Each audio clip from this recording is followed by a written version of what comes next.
Welcome to smart GK tricks. तो friends, जैसे कि हमने लास्ट क्लास में पढ़ा था रेस्पिरेटरी सिस्टम, हमने क्या शुरू किया था? रेस्पिरेटरी सिस्टम यानी श्वसन तंत्र के बारे में। तो हमने कुछ चीज़ों को पढ़ लिया था वहाँ पे, जैसे कुछ बेसिक चीज़ें जो रेस्पिरेटरी से बेसिक चीज़ें होती हैं उन चीज़ों को पढ़ लिया था। और हमने देखा था कि कितने प्रोसेस में यह पूरा होता है, यानी हमने प्रोसेस को, जो प्रोसेस होता है, जो श्वसन प्रक्रिया होती है, उन प्रोसेस को हमने डिवाइड किया था। वो 3 भागों में हमने डिवाइड किया था, जिसको हमने 2 भाग को तो ऑलरेडी पढ़ लिया है, 1 भाग हमारा रह गया है यहाँ पे। तो आज उसको हम क्लियर करेंगे यहाँ पे, क्योंकि एक लास्ट वाला जो भाग था वो थोड़ा बड़ा था, वीडियो ज़्यादा लंबा हो जाता, इसलिए हमने उसको आज के लिए छोड़ दिया था। तो आज के क्लास में हम उसको देखेंगे, जो लास्ट वाला हमारा जो रह गया था भाग। तो फ्रेंड्स, अभी तक आप हमारे चैनल को सब्सक्राइब नहीं किए हैं तो चैनल को सब्सक्राइब कर दें, साथ ही साथ बेल आइकन को भी दबा लें ताकि लेटेस्ट वीडियो का नोटिफिकेशन आपको मिलता रहे। तो फ्रेंड्स, सबसे पहले हम बात करते हैं कि जो हमने कल पढ़ा था उसको थोड़ी सी आपको मेमोराइज करा दें। तो कल हमने देखा था कि जो रेस्पिरेटरी थी, यानी श्वसन के जो प्रोसेस थे, जो प्रक्रिया थी, वह कितने भागों में हमने डिवाइड किया था? तो वह 3 भागों में डिवाइड किया था। ठीक है फ्रेंड्स, कितने भागों में? 3 भागों में। 3 भाग कौन कौन थे? तो सबसे पहले हमने देखा था कि एक्सटर्नल जो रेस्पिरेशन था, एक्सटर्नल, ठीक है फ्रेंड्स, एक्सटर्नल बोले तो बाह्य श्वसन। इसको हमने देखा था कि जो एक्सटर्नल था वो कहाँ से कहाँ हो रहा था। जैसे हम एटमॉस्फेयर से एयर लिए और लंग्स तक लेके गए, वहीं तक इसका फंक्शन था। यानी जो बाह्य श्वसन था, सांस को लेना और फेफड़े तक ले जाना और छोड़ना, बस इतना ही इसका संपन्न हो जाता है, जो इसका प्रोसेस होता है बाह्य श्वसन का। ठीक है फ्रेंड्स, और हम दूसरे की बात कर लें तो दूसरा था यहाँ पे ट्रांसपोर्टेशन ऑफ गैसेस। क्या था? Transportation of gases. ठीक है फ्रेंड्स, यानी गैसों का परिवहन। तो फ्रेंड्स, जैसे कि सबसे पहले क्या है, एक्सटर्नल जो वायुमंडल में एयर है और विभिन्न प्रकार के गैस हैं उसमें, उसको हम लंग्स तक लेके गए बाह्य श्वसन प्रोसेस के द्वारा, प्रक्रिया के द्वारा। वहाँ से क्या होता है, हमने पहले पढ़ा था, हमने कल के क्लास में डिस्कस किया था कि जो लंग्स होता है वो क्या करता है, वो कार्बन डाइऑक्साइड और O2 यानी ऑक्सीजन का एक्सचेंज का काम करता है। ठीक है फ्रेंड्स, तो वहाँ से एक्सचेंज होके क्या होता है, कार्बन डाइऑक्साइड को बाहर छोड़ दिया जाता है। ठीक है, और जो ऑक्सीजन होता है वो ब्लड में मिल जाता है, घुल जाता है, यानी हीमोग्लोबिन के साथ मिलकर ऑक्सी हीमोग्लोबिन बना लेता है और वो विभिन्न कोशिकाओं तक जाता है। तो जो लंग्स में ऑक्सीजन जो हीमोग्लोबिन बनाता है, ऑक्सीजन से मिलके ऑक्सी हीमोग्लोबिन, उसको ट्रांसपोर्टेशन ऑफ गैसेस, इस प्रोसेस के द्वारा उसको विभिन्न कोशिकाओं तक पहुंचाया जाता है। ठीक है फ्रेंड्स, और जब गैसें विभिन्न कोशिकाएं तक पहुंच जाती हैं, कोशिकाओं के अंदर इंटर कर जाती हैं, तो वहाँ कौन सा प्रोसेस होता है, इसको हमने अगले भाग में देखा था। जो अगला प्रोसेस का भाग है तीसरा हमने यहाँ पे इसको डिवाइड करके देखा था। इसको कहते हैं internal respiratory system.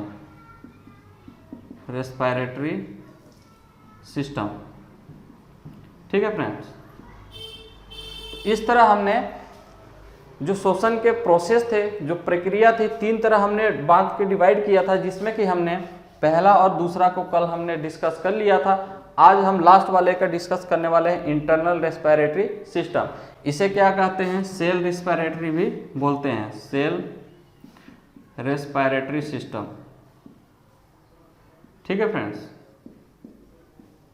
Respiratory system यानी कोशिका श्वसन भी बोलते हैं इसको, हिंदी में बोले तो कोशिका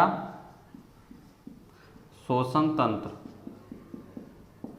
क्योंकि जो इंटरनल रेस्पिरेटरी होता है, रेस्पिरेशन होता है, वो पूर्णतः कोशिका में यानी सेल्स में होता है। ठीक है फ्रेंड्स, तो हम इन सारे चीज़ों को देखेंगे कि सेल्स में ये किस तरह के इसका प्रोसेस होता है, क्या क्या इसका वहाँ पे फंक्शन होता है। इन सारी चीज़ों को एक एक करके हम आगे डिस्कस करेंगे, किसके तहत? Internal respiratory system. तो फ्रेंड्स, कभी कभी सेल्स रेस्पिरेटरी सिस्टम भी पूछ देता है, तो इंटरनल या सेल्स रेस्पिरेटरी सिस्टम भी इसी को कहते हैं, दोनों का एक ही नाम है। तो इस चीज़ को आप क्लियर रखेंगे। अब हम डायरेक्टली बात करते हैं इंटरनल रेस्पिरेटरी सिस्टम के बारे में आगे। तो फ्रेंड्स आगे हम बात कर रहे हैं इंटरनल रेस्पिरेशन, या इसको हम कह दें सेल रेस्पिरेशन। ठीक है फ्रेंड्स, सेम ही है दोनों का नाम। तो ये चीज़ देख लेंगे, यानी अंतः शोषण या फिर इसको हम कोशिका शोषण भी कह सकते हैं। ठीक है फ्रेंड्स, तो इसके हम क्या कहते हैं, जब ये ऑक्सी हीमोग्लोबिन लेके, यानी जब लंग्स में एक्सचेंज हो जाता है CO2 और O2 का, O2 जो है ब्लड में आके, जो वहाँ पे ब्लड कुपिकाएँ होती हैं उसके माध्यम से एक्सचेंज होता है, और ऑक्सीजन वहाँ पे जो ब्लड वेसल्स होते हैं, वेन्स होते हैं, उनमें आके ऑक्सीजन जो है हीमोग्लोबिन के साथ मिलकर ऑक्सी हीमोग्लोबिन बनाता है, और वो ट्रांसपोर्टेशन प्रोसेस के माध्यम से वो विभिन्न प्रकार के सेल में, यानी जितने भी सेल हैं बॉडी में सभी में पहुंचा जाता है। और वहाँ जाने के बाद जब सेल में एंट्री करता है वहाँ पे, ठीक है फ्रेंड्स, तो वहाँ पे क्या होता है, जो ऑक्सी हीमोग्लोबिन होता है, ऑक्सी हीमोग्लोबिन उसको क्या करता है, ऑक्सी हीमोग्लोबिन सेल्स में जो साइटोप्लाज्मा होते हैं, साइटोप्लाज्मा, ठीक है फ्रेंड्स, साइटोप्लाज्मा बोले तो कोशिका द्रव्य,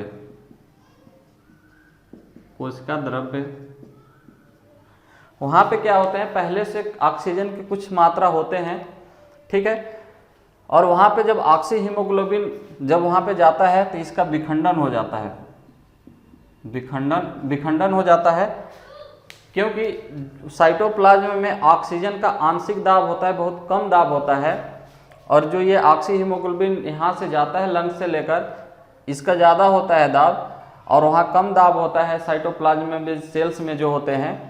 तो जो ये ऑक्सी हीमोग्लोबिन है इसका विखंडन होके ऑक्सीजन और हीमोग्लोबिन अलग हो जाते हैं, जो कि ऑक्सीजन क्या करते हैं, साइटोप्लाज्म में जाते हैं, और वहाँ पे पड़े हुए जो भोज्य पदार्थ होते हैं उनको क्या करता है, ऑक्सीकृत कर देता है, ऑक्सीडाइज कर देता है।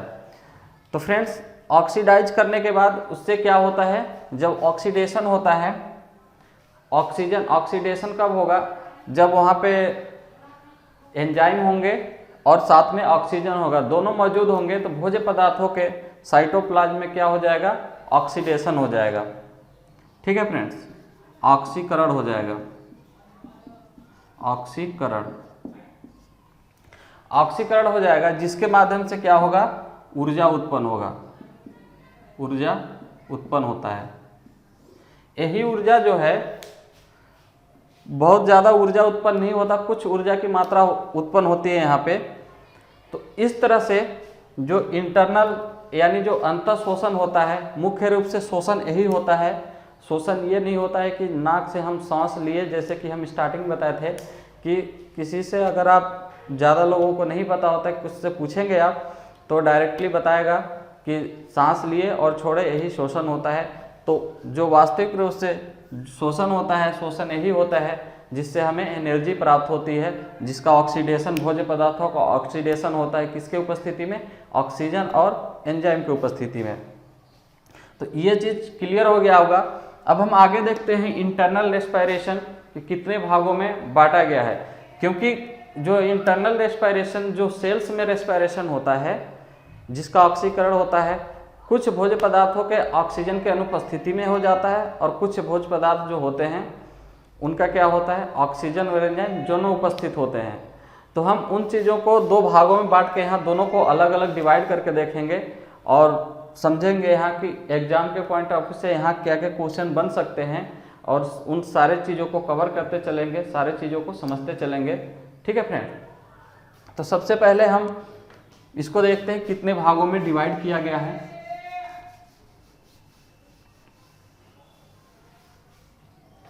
अगर यहाँ पे हम बात करें इंटरनल रेस्पिरेशन के, तो इसे दो भागों में डिवाइड कर दिया गया है। ठीक है फ्रेंड्स, इसको दो भागों में, इसको किस तरह दो भागों में डिवाइड करने का किस तरह से किया गया है, तो ऑक्सीजन के आधार पे, ऑक्सीडेशन के आधार पे, कि जिसमें प्रेजेंट होते हैं ऑक्सीजन और एक ऐसा प्रोसेस जिसमें ऑक्सीजन प्रेजेंट नहीं होता है, तो उनको दो भागों में बांटा है।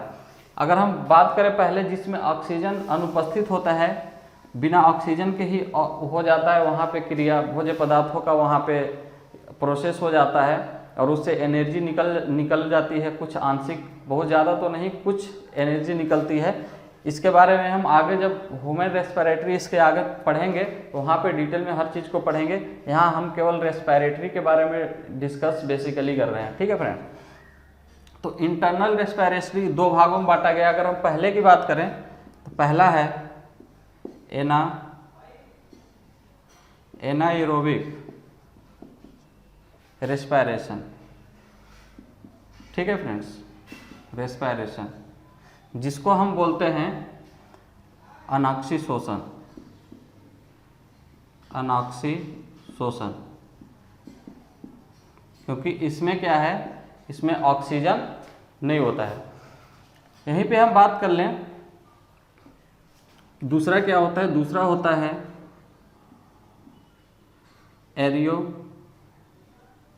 एरियोबिक रेस्पिरेशन, ठीक है फ्रेंड्स, यानी ऑक्सीशोषण,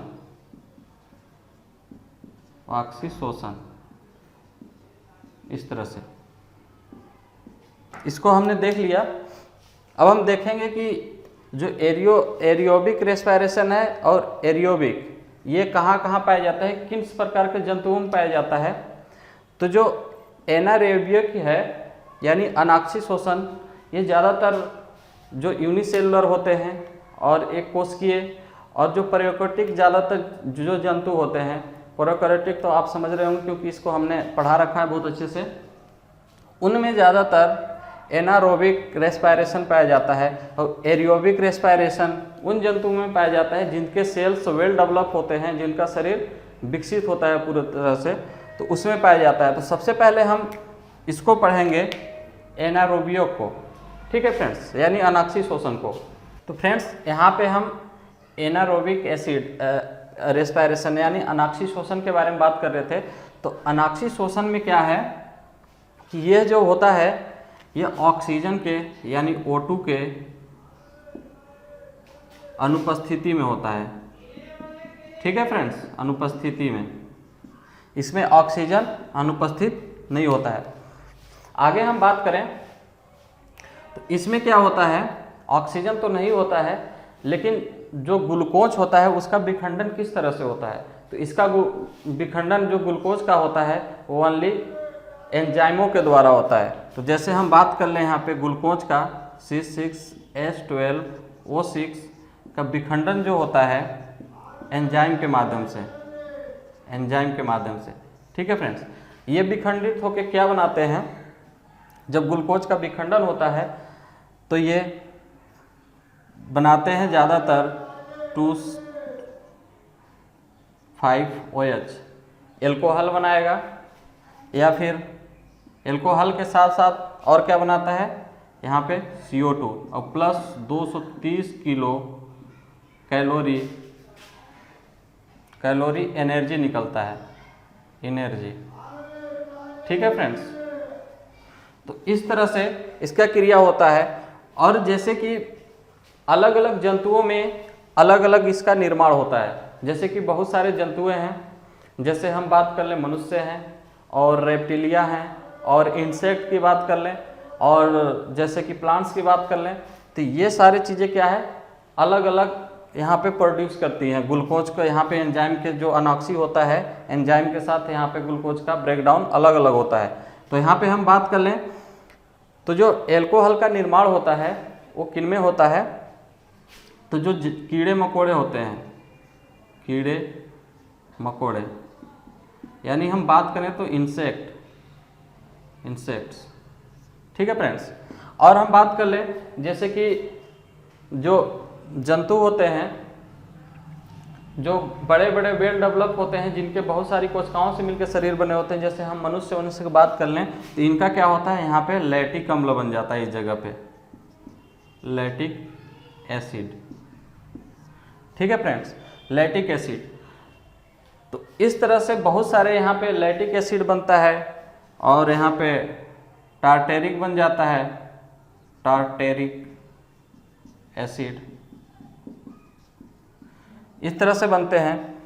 ठीक है फ्रेंड्स, अब ये जो ग्लूकोज का ब्रेकडाउन होता है इसको क्या कहते हैं, तो इसको क्या कहते हैं हम, ग्लाइकोलिसिस, ग्लाइकोलिसिस, इसको ग्लाइकोलिसिस कहते हैं। जो अनॉक्सिस जो होता है प्रोसेस, इसमें ऑक्सीजन के अनुपस्थिति में जो ग्लूकोज का ब्रेकडाउन होता है सेल्स में, साइटोप्लाज्म में, उसको क्या कहते हैं, उसको कहते हैं हम ग्लाइकोलिसिस। और ग्लाइकोलिसिस होने के बाद फिर क्या बनता है, अंतिम उत्पाद के रूप में, अंतिम उत्पाद के रूप में जो ग्लूकोज का अंतिम उत्पाद होता है उसके रूप में पायरूविक एसिड बनता है, एसिड। ठीक है फ्रेंड्स, क्वेश्चन यहाँ से पूछ लेता है कि जो अनॉक्सी होता है यानी ऑक्सीजन के अनुपस्थिति में जो ग्लाइकोलाइसिस के टूटने के बाद जो ग्लूकोज का ब्रेकडाउन होता है उसके बाद क्या बनता है अंतिम उत्पाद, तो अंतिम उत्पाद पायरूविक एसिड बनता है और इसमें निकलता क्या है, CO2 बाहर निकलता है। ठीक है फ्रेंड्स, और कुछ इसमें एनर्जी प्राप्त होती है। तो एनर्जी कितनी प्राप्त होती है, तो यहाँ पे 4 ATP के मॉलिक्यूल प्राप्त होते हैं, जिसमें कि 2 ATP के मॉलिक्यूल ये जो पायरूविक जो यहाँ पे ग्लाइकोलाइसिस प्रोसेस होता है उसमें ख़त्म हो जाते हैं और शेष हमारे पास जो मेन जो हमारे बॉडी को ऊर्जा मिलती है वो 2 ATP से मिलती है, लेकिन प्राप्त कितने होते हैं, 4 ATP। तो इस तरह से अंतिम उत्पाद के रूप में पायरूविक एसिड के क्या क्या मिल जाते हैं, तो जो छोटे जीव जंतु होते हैं जो यूनिसेलुलर होते हैं उनमें क्या होता है, उनमें यहाँ पे एथिल एल्कोहल बनता है। और जो बड़े वेल डेवलप होते हैं, जैसे कि हम बात कर ले कि यूकैरियोटिक्स जीव, उनमें क्या होता है, लैक्टिक अम्ल बन जाता है। और जो प्रोकैरियोटिक्स ऑर्गेनिज्म होते हैं उनमें एथिल एल्कोहल बनता है यहाँ पे। ठीक है फ्रेंड्स, और हम एग्जाम्पल की बात कर ले यहाँ पे, तो इसमें और कौन कौन से आ जाएंगे, तो इसमें बैक्टीरिया आ जाएगा, बैक्टीरिया। ठीक है फ्रेंड्स, वायरस हो गया, और फंगी हो जाएगा, फंजाई। और कौन से हो जाएंगे, जो इंसेक्ट हो जाएंगे, इंसेक्ट्स। तो इस तरह के जो छोटे मोटे जीव होते हैं उनमें यह अनॉक्सी होता है। अब हम बात करेंगे ऑक्सीशोषण यानी एरोबिक रेस्पिरेशन क्या होते हैं, इसके बारे में डिस्कस करेंगे। फ्रेंड्स, अब हम एरोबिक रेस्पिरेशन यानी ऑक्सीशोषण के बारे में बात करेंगे। तो सबसे पहले तो ये ऑक्सीजन की उपस्थिति में होता है, यानी O2 उपस्थित होगा इसमें। ठीक है फ्रेंड्स, O2 क्या होगा, उपस्थित होगा। और अगले पॉइंट की हम बात करें तो जो इसमें ग्लूकोज का ब्रेकडाउन होता है ऑक्सीजन की उपस्थिति में, उसके अंतिम उत्पाद के रूप में जल और कार्बन डाइऑक्साइड बनते हैं। और इससे बहुत ज़्यादा जो ATP के मॉलिक्यूल होते हैं वो बहुत ज़्यादा बनते हैं। तो वो देखते हैं हम, जिससे हम बात कर लें यहाँ पे ग्लूकोज का ब्रेकडाउन जो होता है ऑक्सीजन की उपस्थिति में, तो यहाँ पे क्या क्या बनते हैं। तो यहाँ पे सबसे पहले तो कार्बन डाइऑक्साइड बनेगा जो कि बाहर निकल जाएगा, और क्या बनेगा, और यहाँ पे ऑक्सीजन, ये ऑक्सीजन के साथ ये जल बना लेगा, और क्या होगा, 38 ATP के मॉलिक्यूल बनेंगे। ठीक है फ्रेंड्स, अनॉक्सी में हम देख रहे थे कि वहाँ पे 4 ATP के मॉलिक्यूल बन रहे थे, जो कि वहाँ पे ग्लाइकोलाइसिस जो प्रोसेस हो रहा था उसमें 2 ATP खर्च हो जा रहे थे और शेष जो बच रहे थे 2 ATP बच रहे थे। ठीक है फ्रेंड्स, लेकिन यहाँ पे जो हम ऑक्सी रेस्पिरेशन की बात करें तो यहाँ पे क्या है, अंतिम उत्पाद के रूप में कार्बन डाइऑक्साइड और जल बन रहा है और 38 ATP मॉलिक्यूल बन रहा है। ठीक है फ्रेंड्स, जो ये 38 ATP मॉलिक्यूल होते हैं ये क्या होते हैं, माइटोकांड्रिया में जाते हैं, और माइटोकांड्रिया से ही ये क्या है, कुछ जो ATP होते हैं वो रासायनिक ऊर्जा के रूप में संचित हो जाते हैं, और इसके कुछ जो मॉलिक्यूल होते हैं वो हमारे बॉडी के जो वर्क करते हैं, डेली जो क्रिया होती हैं उनके लिए खर्च हो जाते हैं। ठीक है फ्रेंड्स, और ये जो अनॉक्सी है वो कहाँ हो रहा था, ये अनाक्सी, ये हो रहा था हमारे जो साइटोप्लाज्म है यानी माइटोकांड्रिया से बाहर होता है, ये जो कोशिका द्रव्य होता है उसमें। लेकिन जो ऑक्सीशोषण है, एरोबिक रेस्पिरेशन है, ये कहाँ होता है, ये बाहर नहीं होता, ये सेल्स में जो माइटोकांड्रिया होते हैं उसमें यहाँ पे बनता है और सबसे ज़्यादा एनर्जी यहीं से प्राप्त होता है। इसलिए माइटोकांड्रिया को हम ऊर्जा ये हाउस कहते हैं या पावर हाउस भी कहते हैं। ठीक है फ्रेंड्स, तो इस तरह से 38 एटीपी बनते हैं। अगर हम आगे और इसमें बात करें कि ये किस प्रकार के जंतु, किस प्रकार के ऑर्गेनिज्म में होता है, तो ये जैसे कि हम ह्यूमन बीइंग बात कर लें, ह्यूमन बीइंग जिसे मानव कह लें, और हम किस में बात कर लें, एम्फीबिया, एम्फीबिया, और हम रेप्टाइल की बात कर लें, रेप्टाइल।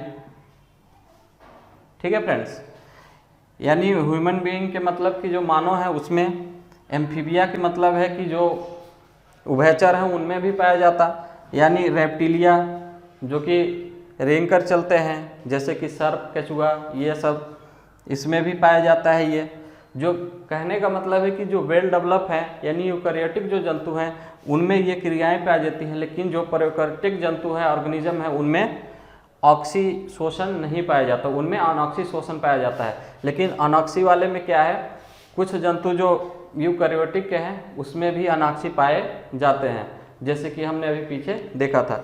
तो ठीक है फ्रेंड्स, तो ये चीज़ें आपको समझ में आ गई होंगी। अब हम आगे बात करेंगे कि जो ये शोषण है, जो अंतः शोषण है, इंटरनल रेस्पिरेशन है, वो किन किन जंतुओं में पाया जाता है और उनका सिस्टम क्या होता है। जैसे कि हम बात कर लें कि मनुष्य का जो शोषण तंत्र है उसको क्या कहते हैं, किसके माध्यम से यहाँ पे हम शोषण लेते हैं। तो यहाँ पे हम ये नहीं बोलेंगे कि हम नोज के माध्यम से शोषण करते हैं, क्योंकि फ्रेंड्स साइंस पढ़ रहे हैं तब इतना तो क्लियर होना चाहिए कि हम फेफड़े के माध्यम से क्या करते हैं, शोषण क्रिया करते हैं, उसी के माध्यम से सारे चीज़ संचालित होते हैं।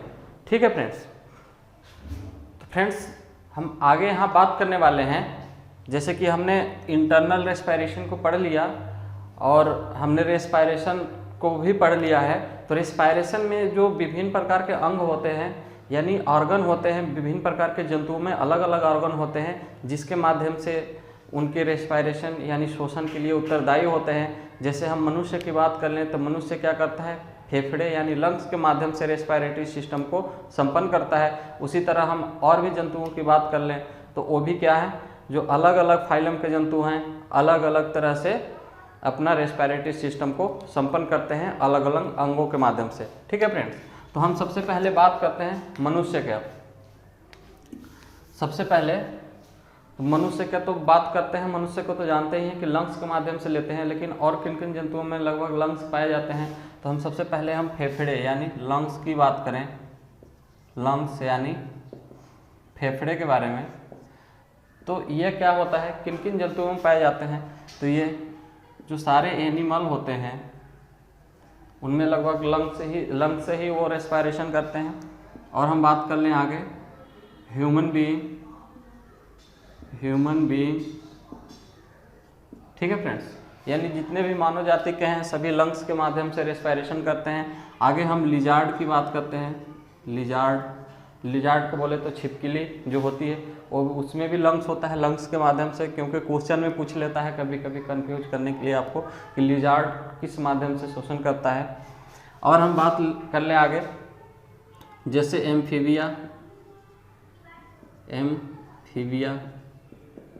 एम्फीबिया में बात कर लें हम किसका, मेढक का। ठीक है फ्रेंड्स,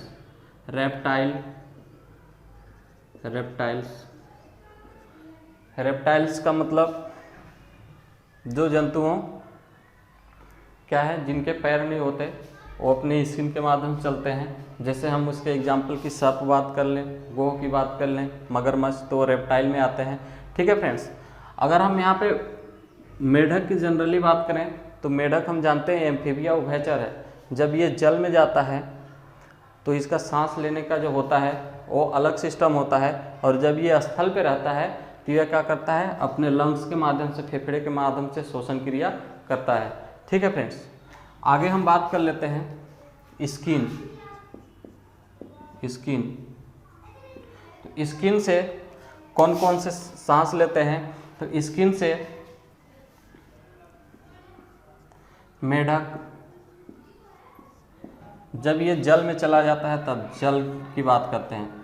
जल में होता है मेढक तो स्किन से सांस लेता है, और जब ये स्थल पे होता है तो लंग्स के माध्यम से शोषण करता है। ठीक है फ्रेंड्स। और यहाँ पे हम बात कर लें केचुआ। केचुआ जिसे क्या बोलते हैं? Earthworm, earthworm. ठीक है फ्रेंड्स। केचुआ भी क्या करता है? स्किन के माध्यम से शोषण करता है। अब हम आगे गिल्स की बात कर लें। गिल्स यानी गलफड़े। ठीक है फ्रेंड्स। तो गलफड़े से कौन लेता है? जो मछलियाँ होती हैं, मछलियाँ, वो क्या करती हैं? गिल्स के माध्यम से यानी गलफड़े के माध्यम से शोषण करते हैं। आगे हम बात करते हैं, अगला होता है स्टोमेटा। स्टोमेटा। ठीक है। स्टोमेटा कहाँ होता है? ये जो प्लांट्स होते हैं, प्लांट के लिप्स में होते हैं, यानी ये पौधों में इससे जो स्टोमेटा होता है, यह पौधों में इससे शोषण होता है। स्टोमेटा को हम वातरंध्र भी बोलते हैं, वातरंध्र। ठीक है फ्रेंड्स। जो पत्तियां होती हैं उसमें ही स्टोमेटा पाया जाता है। उस स्टोमेटा एक ऑर्गन पाया जाता है उनका, जिसके माध्यम से वो क्या करते हैं? शोषण क्रिया को संपन्न करते हैं। ठीक है फ्रेंड्स। स्टोमेटा को एग्जाम में कई बार पूछा हुआ है कि स्टोमेटा को क्या कहते हैं?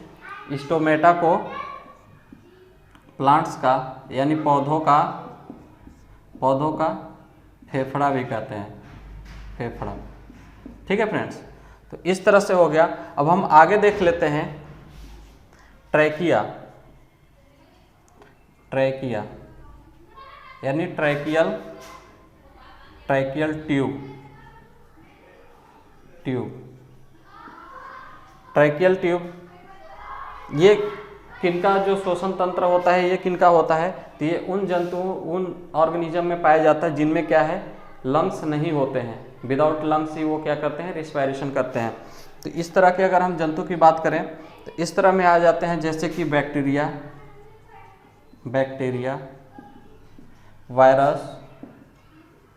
वायरस हो गया, फंजाई हो गया, फंगी, ईस्ट हो गया। ठीक है फ्रेंड्स।